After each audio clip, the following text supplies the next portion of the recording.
Hello YouTube, for Co-op Pop, aka Joe here with another video showing you the other arcade experience that I have on here other than Sega Naomi. Let me go ahead and turn this on.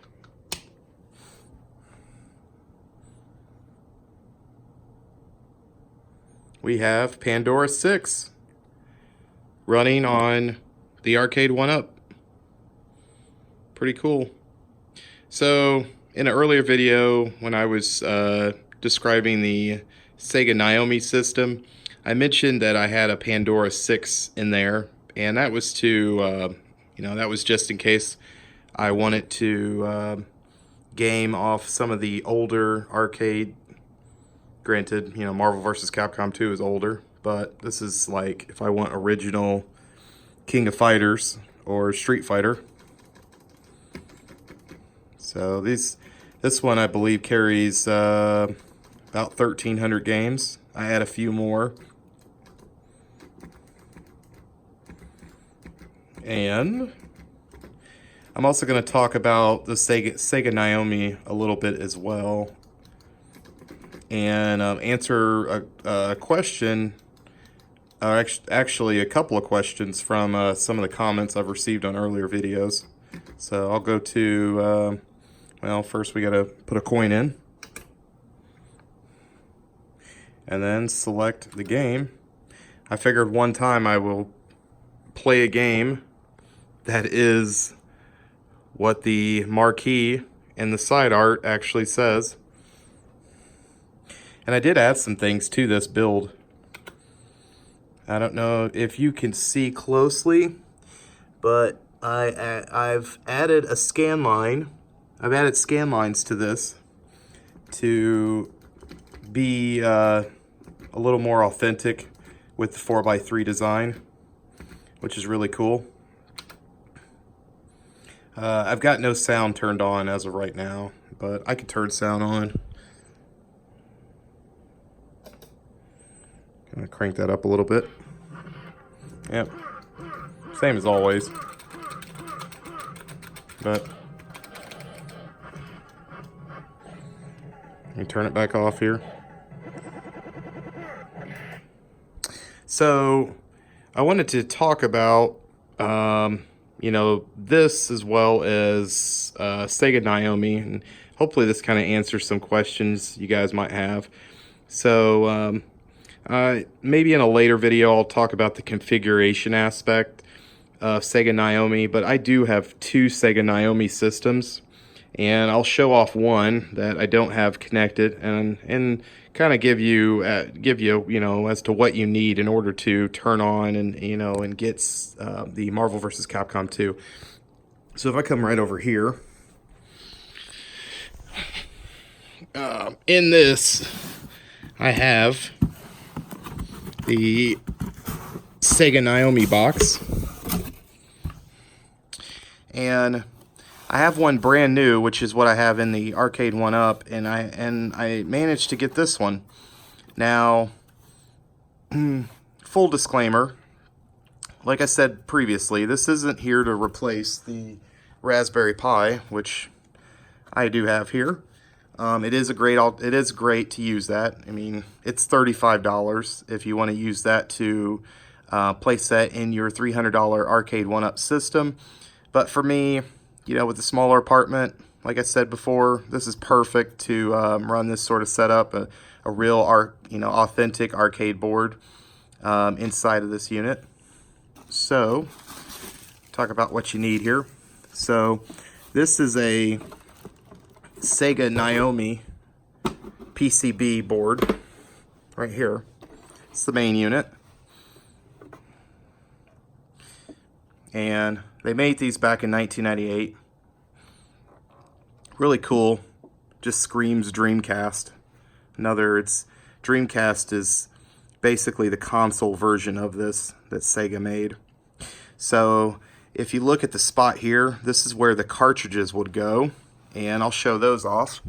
And all the cartridges that I have, I'll move this out of the way. So these are all of the cartridges that I own. And I have Power Stone, And I have another one, and I'll show that later on here as well. So I recently came across a brand new one, Royal Rumble. It's a really fun game. But yeah, you would. So we'll take Marvel vs. Capcom 2, and I've got 2 of these. Here's the second one, and I'll talk a little bit how I came across it, because I bought this with this Naomi system. We'll use this for an example. So when you get everything connected, you would get 4 screws, and all you would have to do is place that in the spot here, and you would connect that, and then you would place your 4 screws in these spots, and it would actually hold it in, and then you boot your game up. But the other thing you need with the Sega Naomi system is you need an I/O board, and the I/O board is this, and it's by Capcom. This guy has a lot. This is a really cool system, and I recommend this to run this. Sega has other I/O boards out, but this is by far the best for a number of different reasons. The first being is that it converts power, and that's what you would need here. So Sega Naomi runs 5 volts. It runs 12 like most other arcades, but the one voltage it needs is 3.3. Otherwise it won't boot. So what you would do is you would run your power from JAMA down here. You would hook up your JAMA harness, which would run your 5 volt, your 12 volt, and you would use this cable plug-in, which would go here, and then you would plug the other end down here,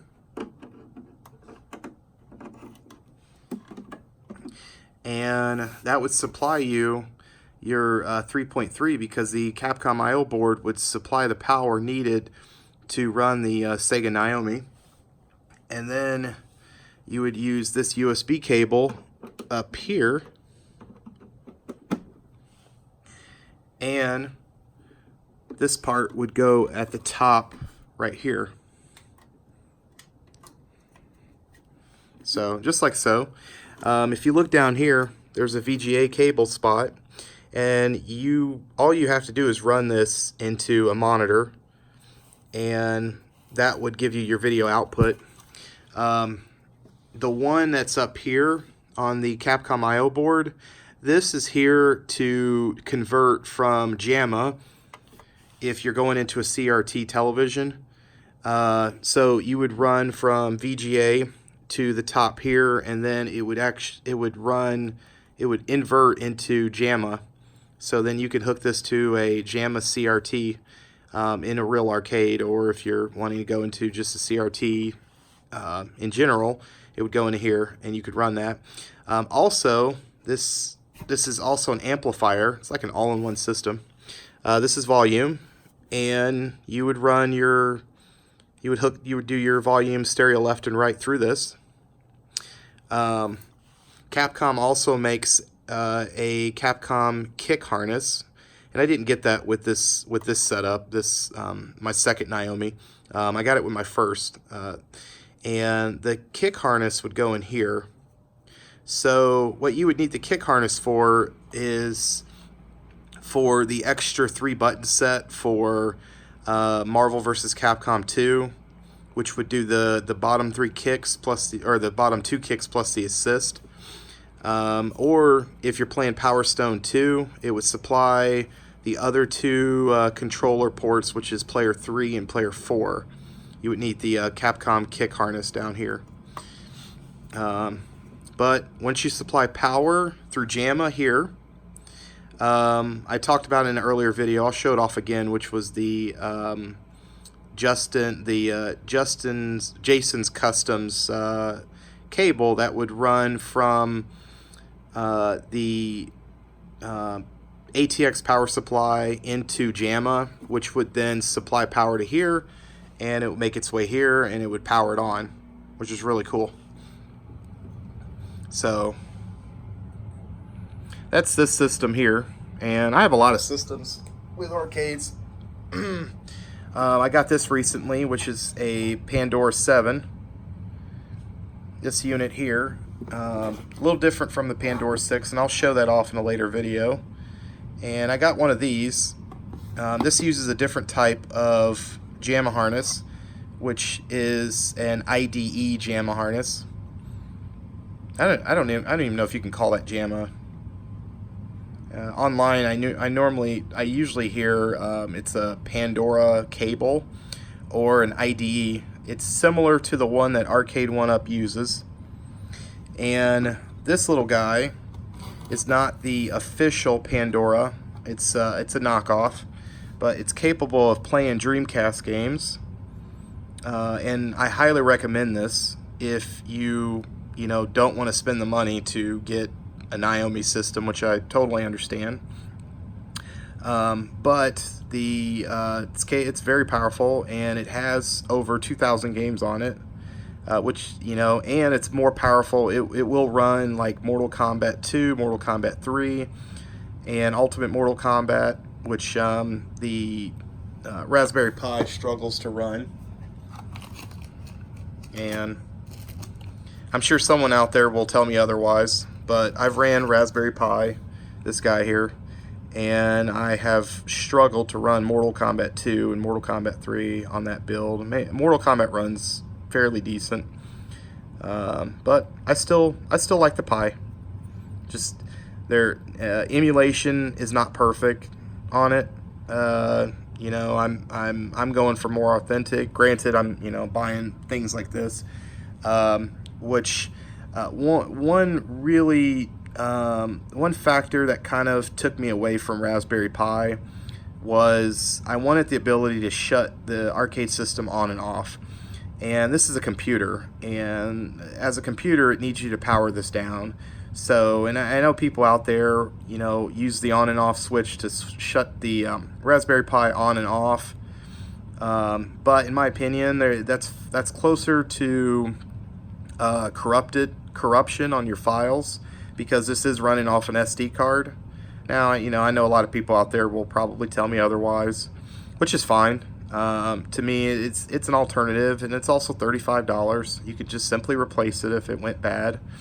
And for someone that is wanting close to 2,000, 3,000, 4,000 games on their system, in their Arcade1UP, this I still recommend this.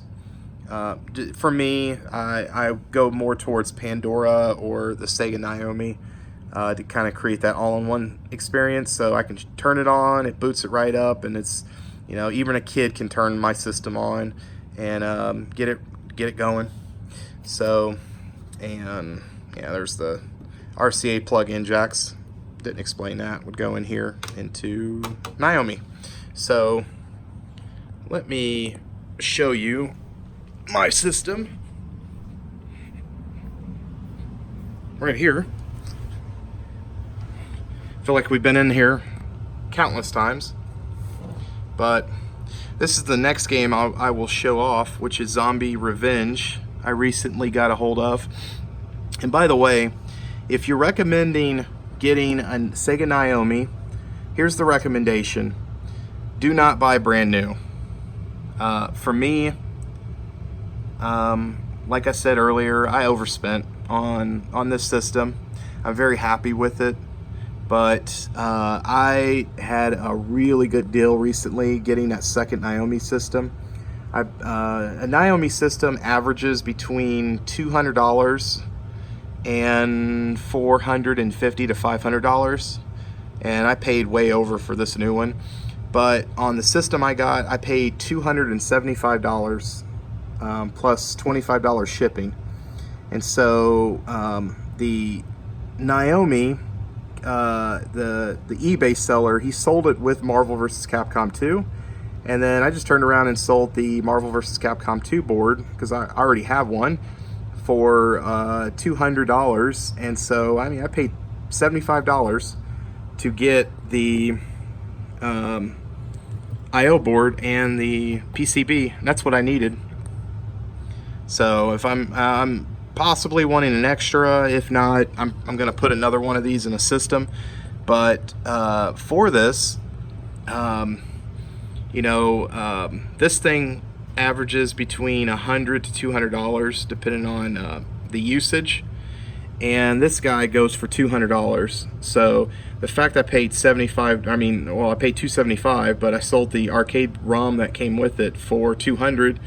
I got both these for $75, which was a very, very good deal. But enough about the pricing. So one question I got from people was about the monitor. And hold on, let me show you this Justin's cable right here. So it fits right into that ATX power supply, feeds into this, which you would plug right there, and then that cable goes all the way into the Naomi board.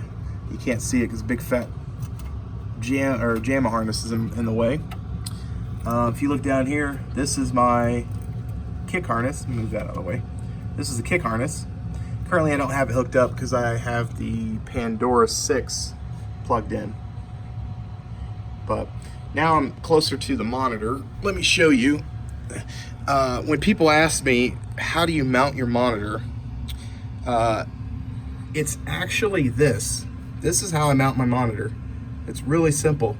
So when I cut the framing for the monitor out, I got these, which are like these. So I saw these and I was thinking to myself that I could take these and mount them in, and they'll hold my monitor back. And my monitor is back at an angle, and I don't know if you could see that in the video, maybe not.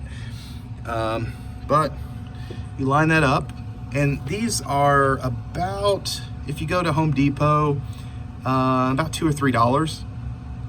I wanted a VESA mount. It's far too complicated. There's nowhere that thing would go to if I were to do a VESA mount. So this was simplified, and it didn't cover up any of the vents running alongside. And there's that one's the Arcade1UPs. You know, I can't put any screws in the monitor there, but load them up on the sides and it holds in perfect. And there's the other side. And I wanted to show this off, which this is my scan liner. This is about $24 on eBay. And if anyone's interested in knowing where I got this, you can buy it between $15.99 is what I paid for it, and $24.99. I wouldn't go any higher than that, but this gives you scan lines on your system. Now, I purchased this for the Naomi originally, and I'll tell you right now, you cannot use this on Naomi because it generates power. And like I said earlier in an earlier video, Naomi is a picky board when it comes to the amount of power that's going in and out of it. So if you use, I plugged this to the Naomi system, and I smelt burning plastic the moment I plugged. I mean, it shut my screen off, the game went off, and I started smelling burning plastic, and it was a terrible idea. I mean, there's power that runs from this, so Naomi board will not use this anymore. But the Pandora will, and runs just fine. So, and it creates a scan line effect to make your games a little more authentic for the arcade experience. And then we come back down here. So what I'll do on video here is I will plug in, I will disconnect the Pandora 6, and I will plug in the Sega Naomi. Let me get back up here. This video is going to be kind of long, so I apologize. So let's go ahead and shut this off. We're going to go back around. Okay, so in my system, the first thing you'll do is you want to take the JAMA out. So, and the JAMA I bought is labeled by the connectors. Now, it looks intimidating, but if you follow the connectors, you can definitely follow where everything needs to be. So you have player 1, player 2, player 3. Now, if you look at the last 4 points on this JAMA, you notice how it says you know, player 1 button 4, 5, and player 1 button 6. Well, on Pandora 6, those work, but on Naomi, they don't. And those are actually ground, a Naomi system.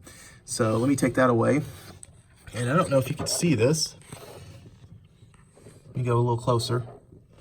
But if you look here, move this wire out the way. If you look here, I had to put, let me focus that. I had to put in some electrical tape to cover the ground wires there, because if you use those JAMA buttons, your 4, 5, and 6 won't work with your Capcom harness right here. And this one, I've got them both hooked up at the same time, which doesn't do anything. I just want one to shut off so I could use the other one. So I'm gonna plug in the JAMA right there. Make sure that it has a firm, tight grip.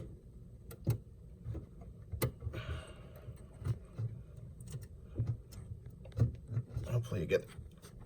All right, got that in there. First, and then the second thing you want to do is you want to plug in your power. And if you look, the black wires are ground, and the red and yellow are, I think red is 5 volts, yellow is 12, and this brown wire is 3.3. So the Capcom I/O board, when you plug that in, and then the other end goes in here, will convert the power available to power in the Naomi. And then you want to take this guy and you want to plug him up as well. So, and that provides the other power. Then you're still not out of the clear, because you need the communication between both of the units. So you will need to, you will have to plug in your USB cable. This is the same USB cable that you would use on a printer. It's D-shaped. I believe it's called an A/B cable. Let me look at the top here. And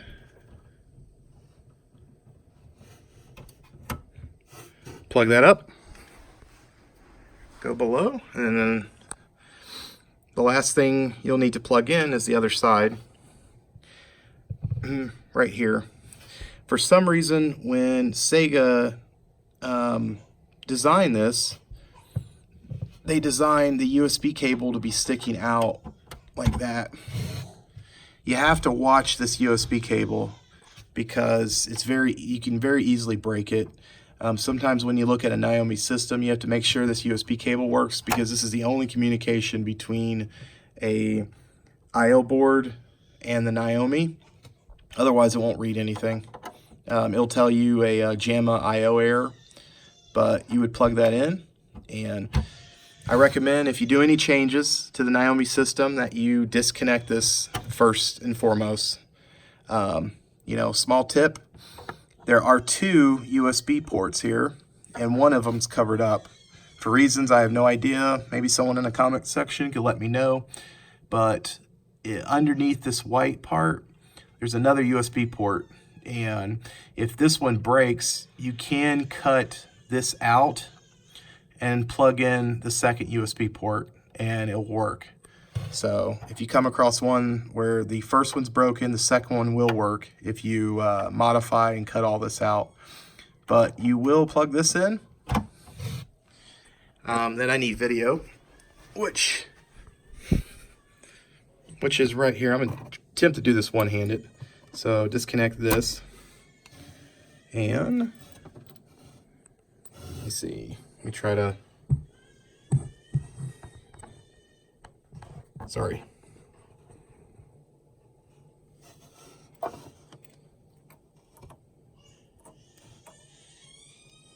Okay. Whoa. Sorry about that. So almost dropped you. So got our video. Make it a little easier in there. And we will turn on power. Little modified there. And we will go back around and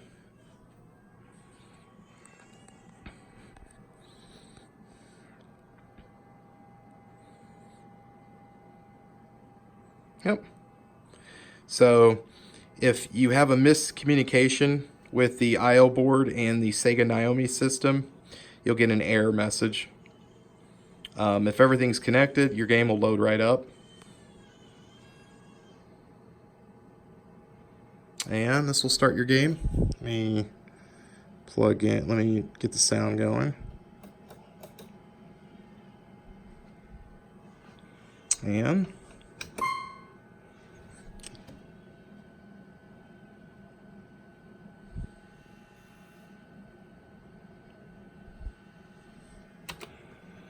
oh, do another coin.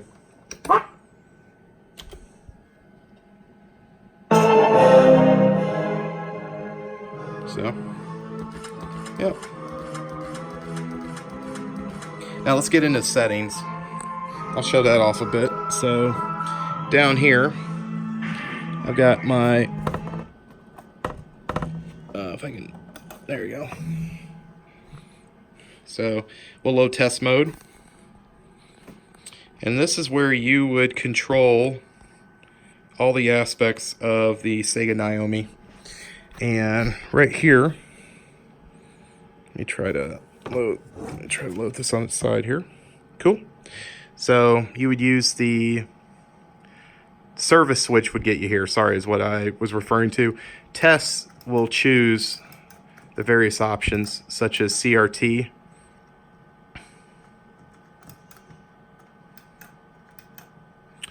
And then you can control the coin usage. So whenever you hit the credits, I place in 2 times you hit that to get 1 credit, exit. And then you can go into the game test mode right here. Hopefully that picks it. There it goes. Cool, and that'll load this up. You know, for you guys that hooking up your joysticks and buttons, great mode to go into right here is input test, and that will test all your switches right there, as well as your up, down, left, right. And go back out here. Also, whenever you hook your speakers up, the Naomi has a really cool system to test your sound right here. So you can test right speaker, left speaker, just to make sure you have a direct connection to your amplified sound with your stereo setup. And we're going to exit, and we'll show a little bit gameplay because I really want to show this game off. This is Zombie Revenge on Sega Naomi. Now, whenever you load this game up for the first time, you will have to go in your settings menu to switch the game from an analog joystick to a up, down, left, right joystick, such as what we're using here. So let me load this.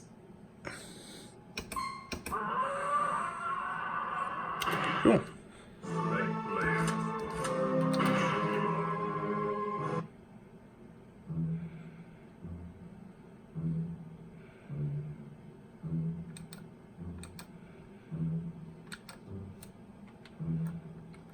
And let me get this started.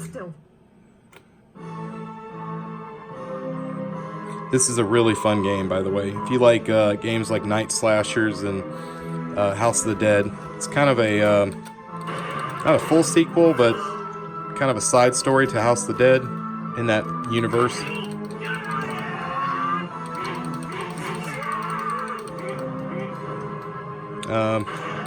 By default, the violence is turned off. So on the settings here, I turn the violence on.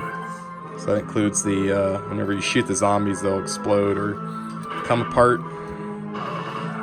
Of course, yeah, you have zombies with guns. Pretty hilarious. So, yep. That's my system here. Just to let you know, if you have any questions, feel free to answer in the comment section. Hit a like for me, and please subscribe to my channel. I'm going to make more videos. I have a big surprise coming up. A lot of people have comment in the comment section about, hey, you know what, you have a Sega Naomi? Do you own this sort of board? Which is the Net Dim, wink wink. I have that coming up in a future video. I have put together successfully a Net Dim board, and I will show that off here probably in the next week or so. But for now, I wanted to show off the Naomi set and kind of answer some questions that people have had in the comment section. And like always, thank you for watching.